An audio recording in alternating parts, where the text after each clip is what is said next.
DNA revelado das emoções, hormônios do estresse, instintos de sobrevivência e vitimização.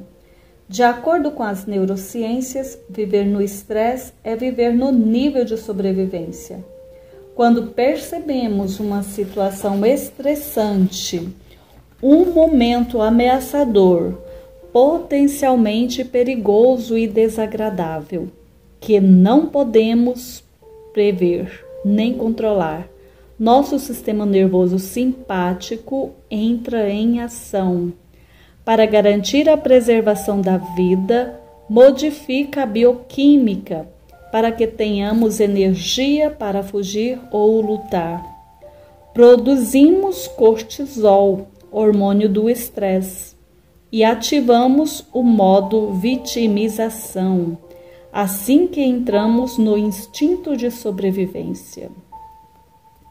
Esse processo é uma resposta fisiológica saudável e natural, muito útil nos primórdios da humanidade, que permitiu a continuidade e a perpetuação da espécie até os dias de hoje.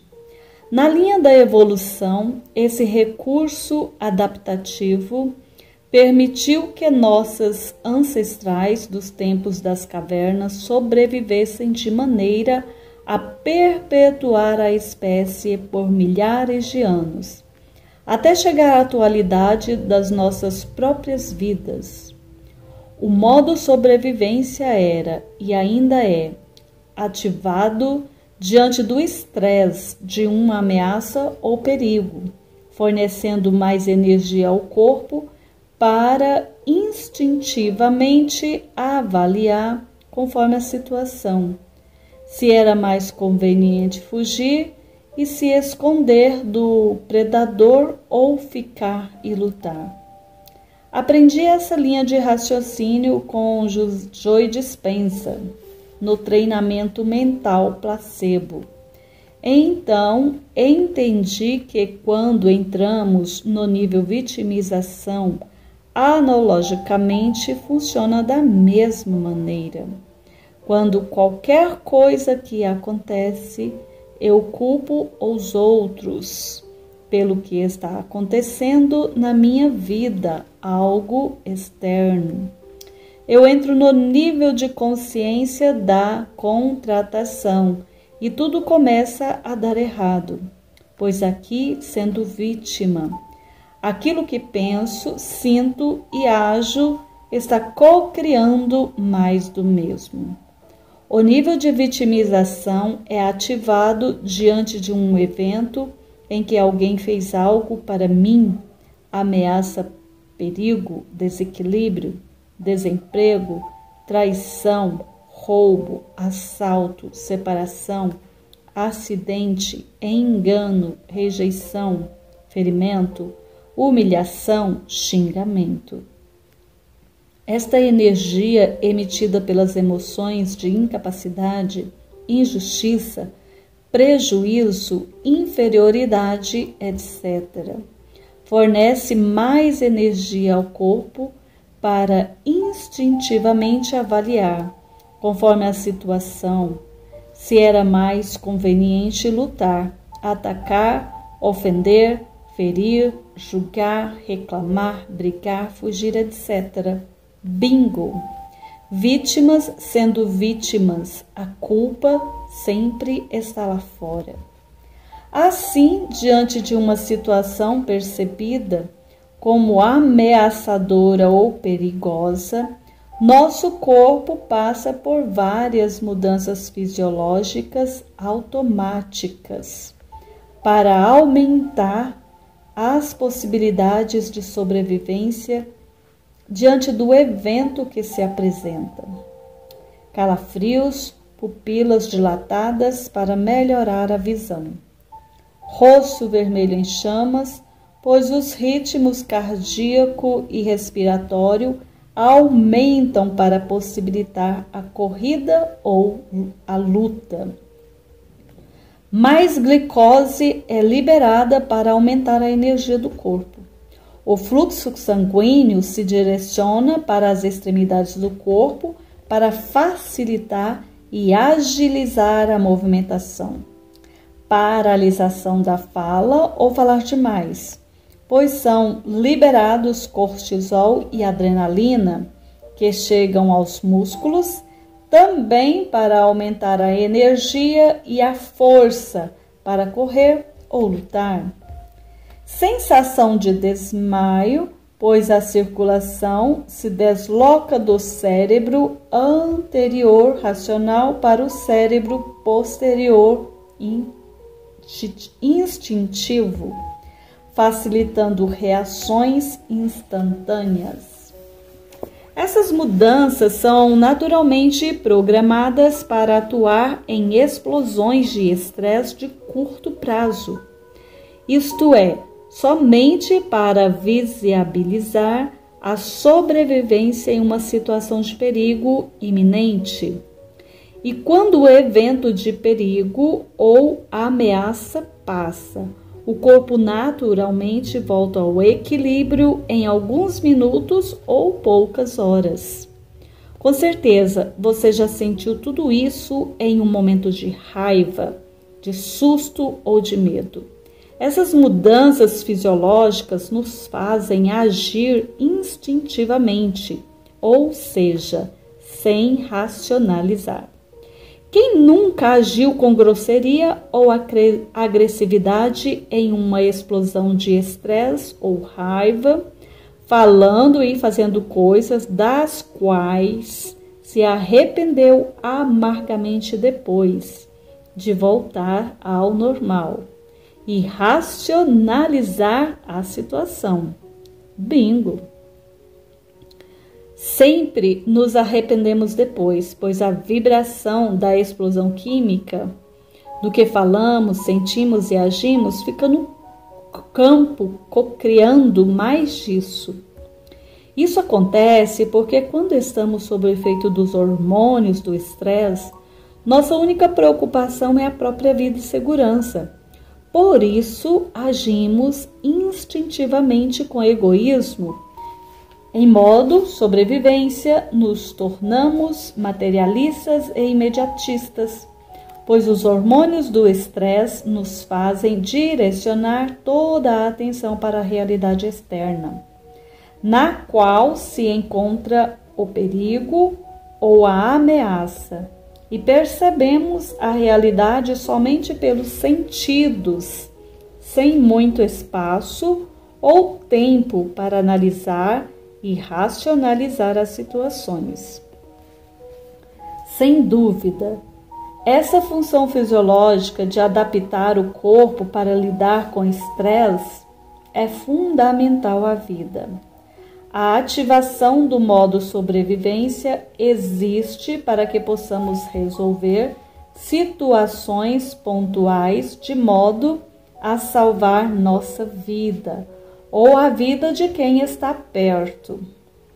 Há, entretanto, pessoas que vivem nesse estágio e inconscientemente não permitem que o corpo volte ao normal, mantendo-o em estado de equilíbrio hormonal, o que conduz a sintomas adversos, como doenças e dificuldades nos relacionamentos, pois nenhum organismo suporta viver a longo prazo em modo de emergência. Conforme a magnitude do evento de estresse e a maneira como ele é percebido, é possível que o corpo humano, somente pelo pensamento, mantenha-se de modo sobrevivência por semanas, meses, anos, décadas ou uma vida inteira. Aposto que você conhece alguém que passou por um grande trauma no passado. A morte de um filho, um acidente grave, uma grande traição, um assalto violento, etc. E que nunca voltou ao normal. Isso acontece porque todos os dias a pessoa revive a situação por meio de seus pensamentos, e como o nosso corpo não sabe diferenciar o evento original da mera lembrança do acontecimento, as mesmas emoções da experiência real do passado disparam a partir da sua lembrança. A mesma química que o cérebro produziu na altura em que a situação traumática aconteceu, também é produzida quando se pensa e sente sobre a situação.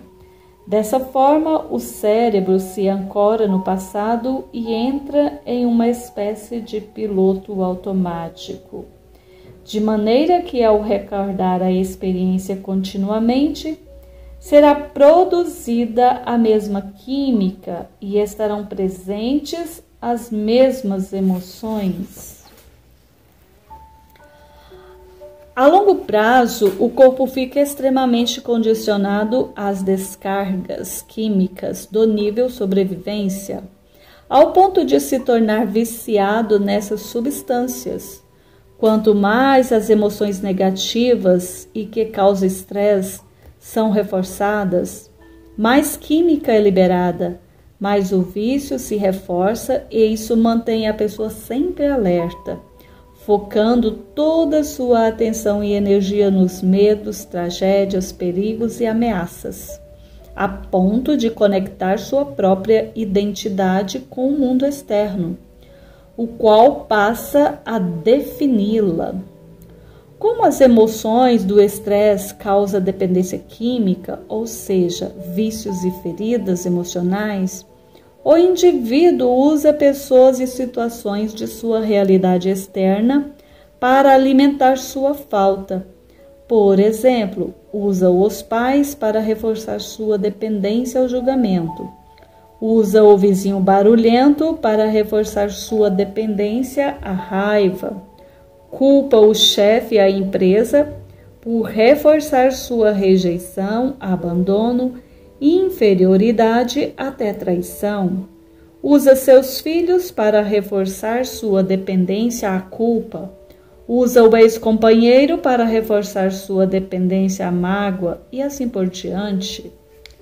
Até que perca totalmente o controle de sua própria vida e se torne uma pobre vítima, cujos sentimentos e pensamentos são determinados por pessoas e eventos do ambiente externo. Bingo! No nível da vítima, você está sempre alerta e alterna com bastante rapidez a ativação de cada uma das redes neurológicas correspondente às suas injustiças, acusações, preocupações.